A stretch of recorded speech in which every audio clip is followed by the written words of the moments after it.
Top online business books that I listened recently. My most liked recent audiobooks about online business.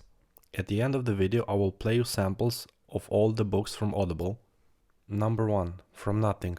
Everything you need to profit from affiliate marketing, internet marketing, blogging, online business, e-commerce, and more, starting with under $100.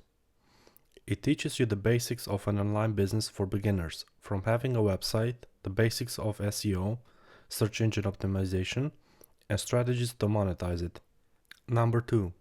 The 7-Figure Agency Roadmap. How to build $1 million digital marketing agency. It teaches you strategies to grow your digital agency. Number 3. The One-Page Marketing Plan. Get new customers, make more money, and stand out from the crowd.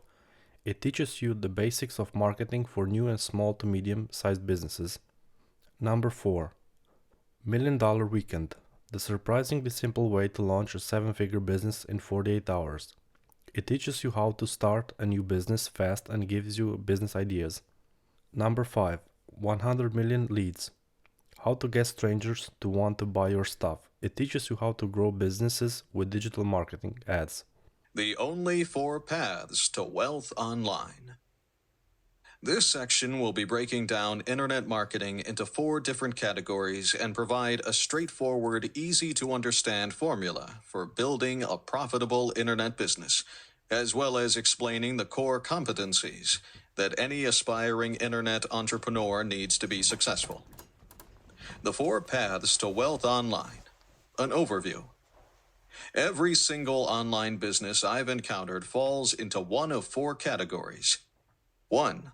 A content-based business monetized through advertising. 2. A service-based business. 3. An e-commerce business selling physical products. 4. A content-based business selling your own digital products. A content-based business involves creating a site with loads of valuable and helpful content. Monetization can occur through advertising, which means that you get paid every time someone clicks an advertisement on your site. A service-based business is one where you get paid for completing services for clients. One example is an online writing agency where you charge a certain fee per article. Depending on the difficulty of the topic and the number of articles required, you can either write the articles yourself or manage a team of writers to write the articles. Another example of a service-based business is a search engine optimization (SEO) agency, where you charge a business owner a monthly fee to get their business website ranked highly in Google search results. Running an e-commerce business selling physical products is another viable path.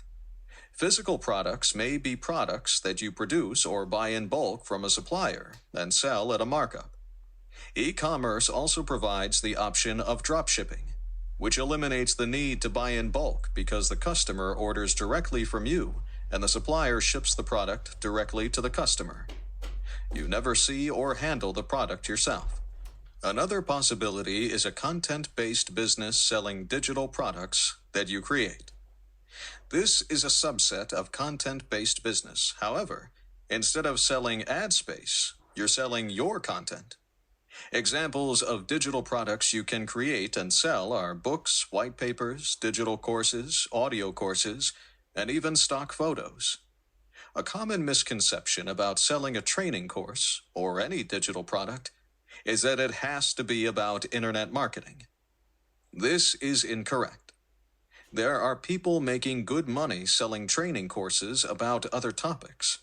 For example, an elementary school librarian in the United States created her own curriculums in digital format, which she updates every year and sells for $300 to $400 a pop.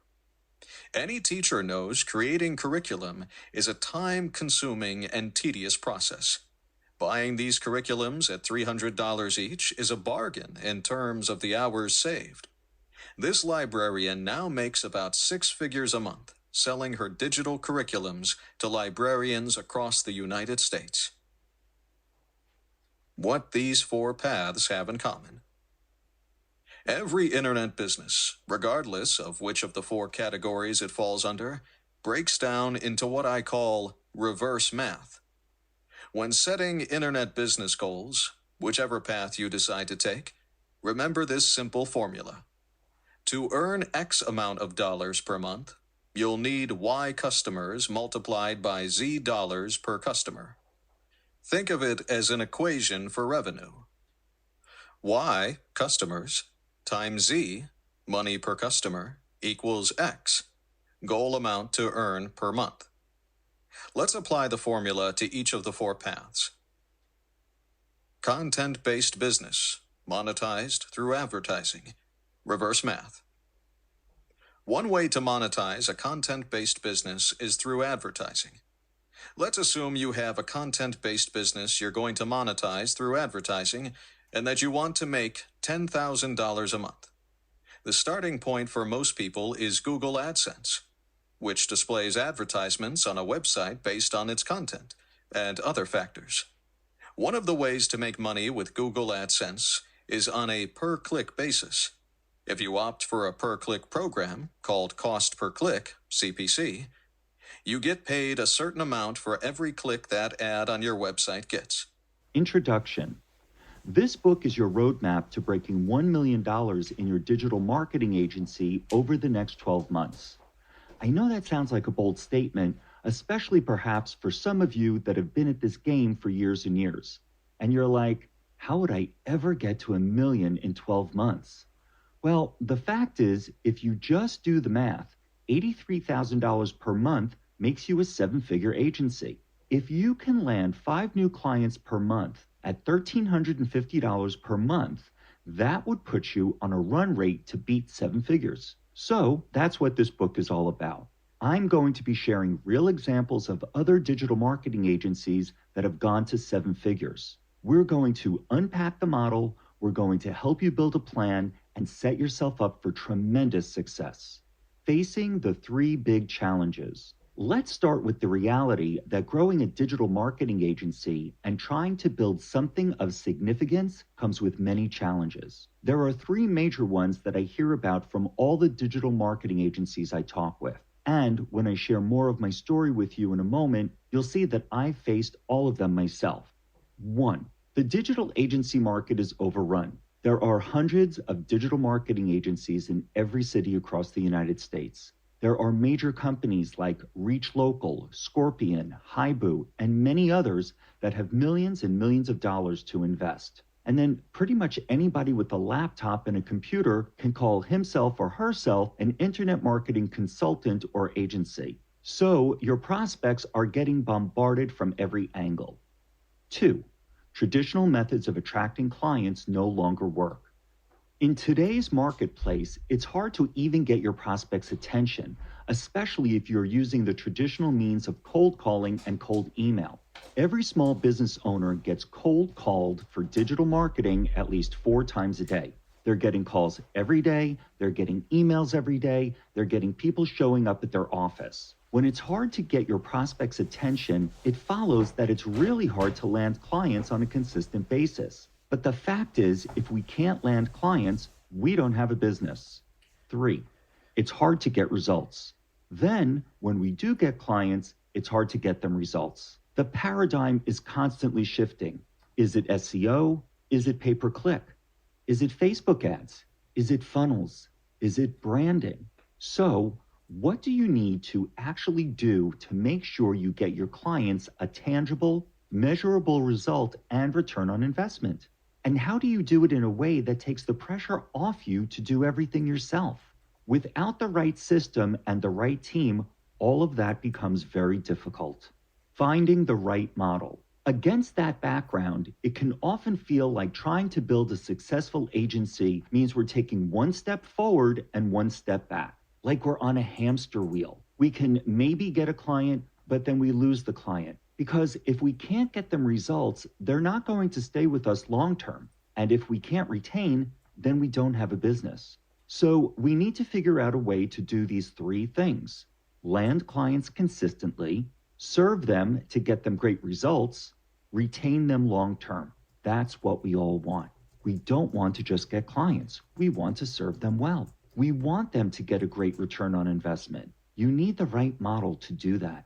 It needs to be able to deliver consistent growth and momentum to enable you to build the agency that serves your desired lifestyle and that will help you serve your family while growing your business to the next level.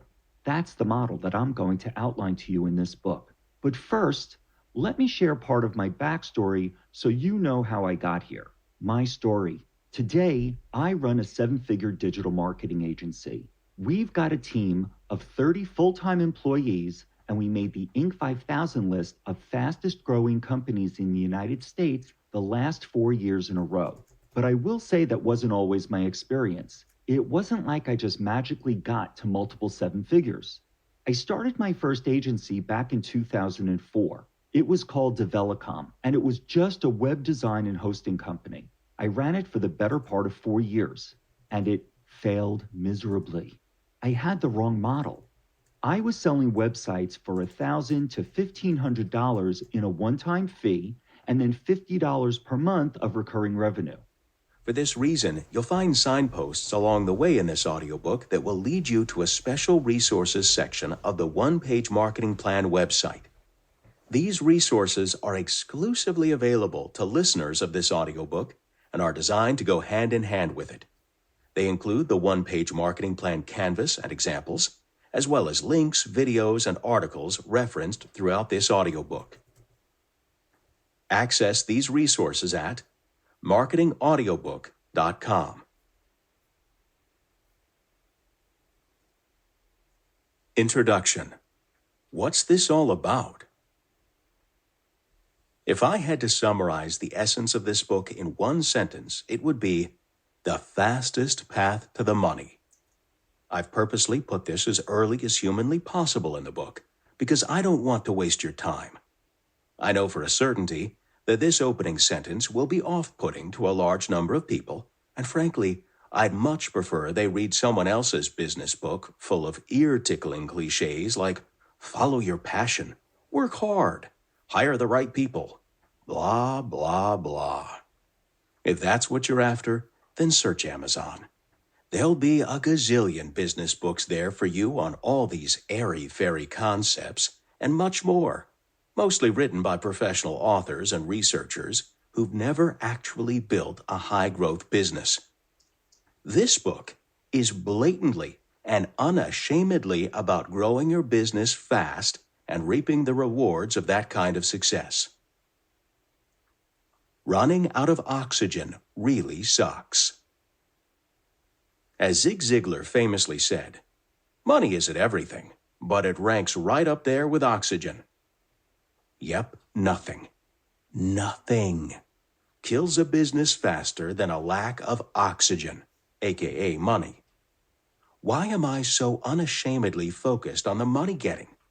There are a few good reasons. Firstly, there's almost no business problem that can't be solved with more money, which is handy because almost every business I know of is full of problems. Money helps you solve the vast majority of things that make business a pain in the backside. Secondly, when you've taken care of yourself, you have a chance to help others. If you didn't go into business to make money, then you're either lying or you have a hobby, not a business. And yes, I know all about delivering value, changing the world, and so on. But how much of that are you going to do if you're broke? How many people can you help? Helping others. Why fit your own mask before helping others? Because if you're slumped over your seat suffering from a lack of oxygen, 1, you can't help anyone else, and even worse, 2, we now have to deploy scarce resources to come and help you. Otherwise, you'll soon be dead. Knowing what to do. In his book titled The Book of Survival, Anthony Greenbank wrote, "To live through an impossible situation, you don't need to have the reflexes of a Grand Prix driver, the muscles of a Hercules, the mind of an Einstein. You simply need to know what to do." The statistics vary on exactly what percentage of businesses fail within the first 5 years. Some estimates put it as high as 90%. However, I've never seen this statistic being quoted as anything less than 50%. That means that if we're being super optimistic, you have a 50-50 chance of still having your doors open after 5 years. However, here's where it really gets worse.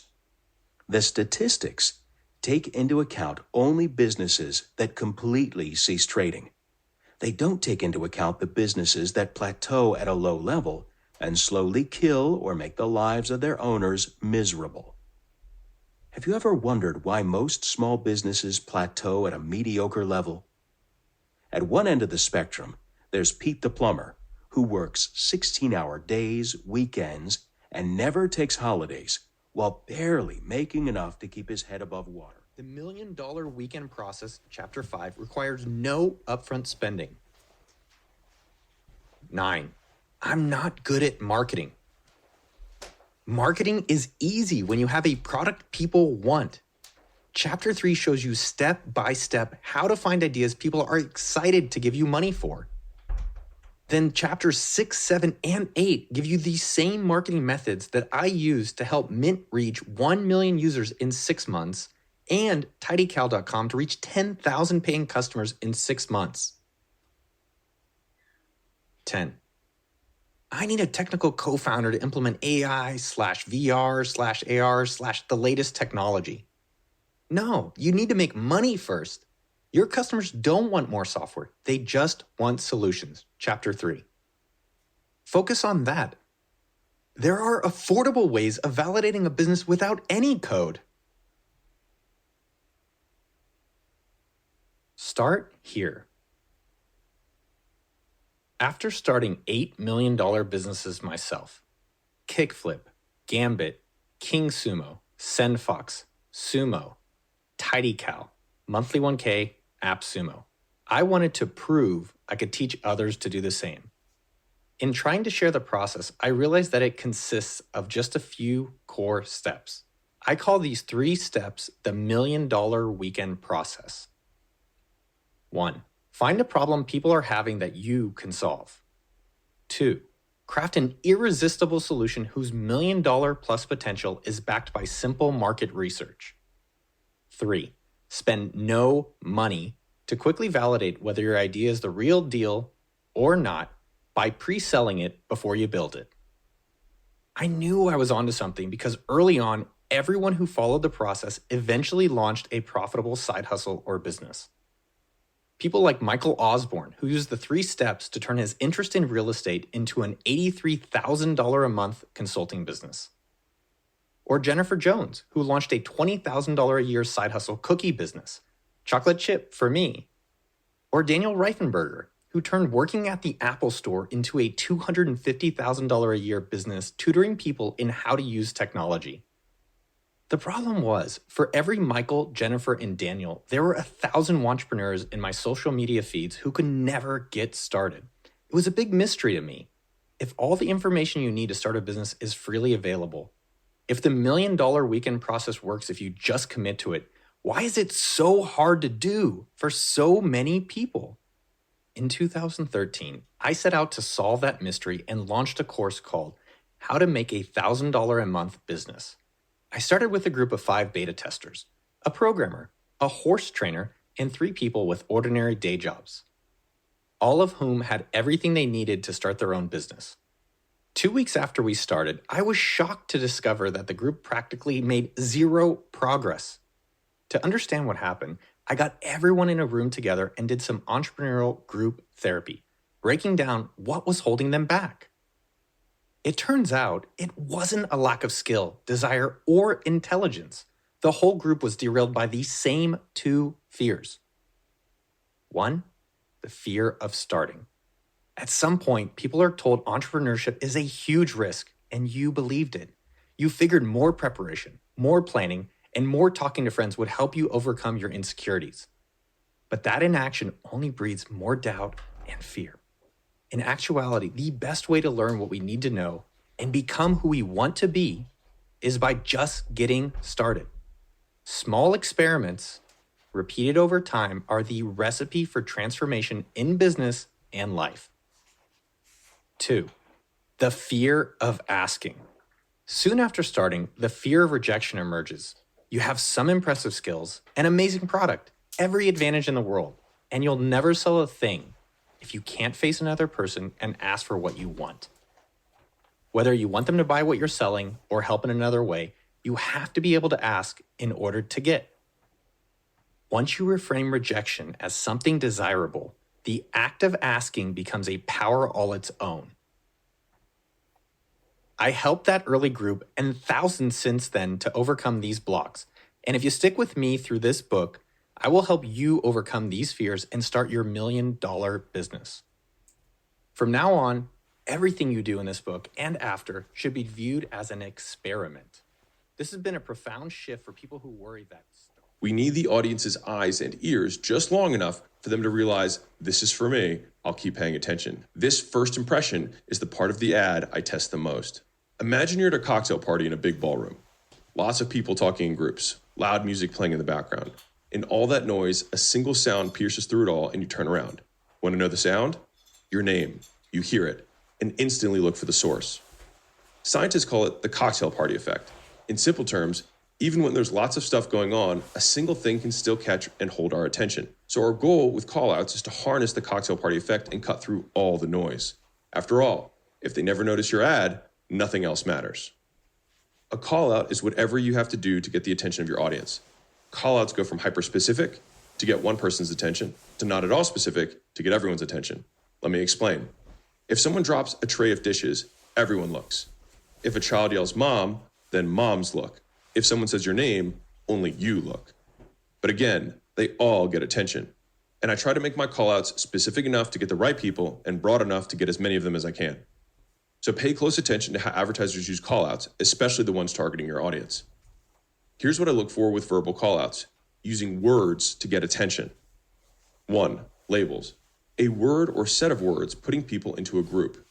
These include features, traits, titles, places, and other descriptors. Example: Clark County moms, gym owners, remote workers, I'm looking for XYZ, etc. To be most effective, your ideal customers need to identify with this label. A. People automatically identify with their local area. So with local ads, the more local, the better.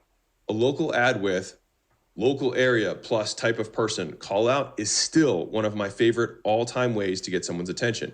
It worked 200 years ago, it works today, and it'll work tomorrow. So think Americans is not as specific as Texans, is not as specific as Dallas residents, is not as specific as Irving residents. If you live in Irving, you'll immediately think this ad could affect you. So it catches your attention. 2, yes questions. Questions where if people answer, yes, that's me, they qualify themselves for the offer. Example: do you wake up to pee more than once a night? Do you have trouble tying your shoes? Do you have a home worth over $400,000? 3, if-then statements. If they meet your conditions, then you help them make a decision. If you run over $100,000 a month in ads, we can save you 20% or more. If you were born between 1978 and 1986 in Muskogee, Oklahoma, you may qualify for a class action lawsuit. If you want XYZ, then pay attention. 4, ridiculous results. Bizarre, rare, or out of the ordinary stuff someone would want. Massage studio books out 2 years in advance. Client's furious. This woman lost 50 pounds eating pizza and fired her trainer. The government is handing out $1,000 checks to anyone who can answer these 3 questions, etc. Callouts don't have to be just words. They can also be noises or visuals in the environment. Let's go back to the cocktail party. Sure, a drop tray of dishes would get everyone's attention, but so would the cling, cling, cling of a knife against a champagne flute. They both get everyone's attention for different reasons. One signals an embarrassing disaster, and the other signals important news. But in either case, everyone still wants to know what happens next. So if the platform allows, good advertisers use verbal and nonverbal callouts together.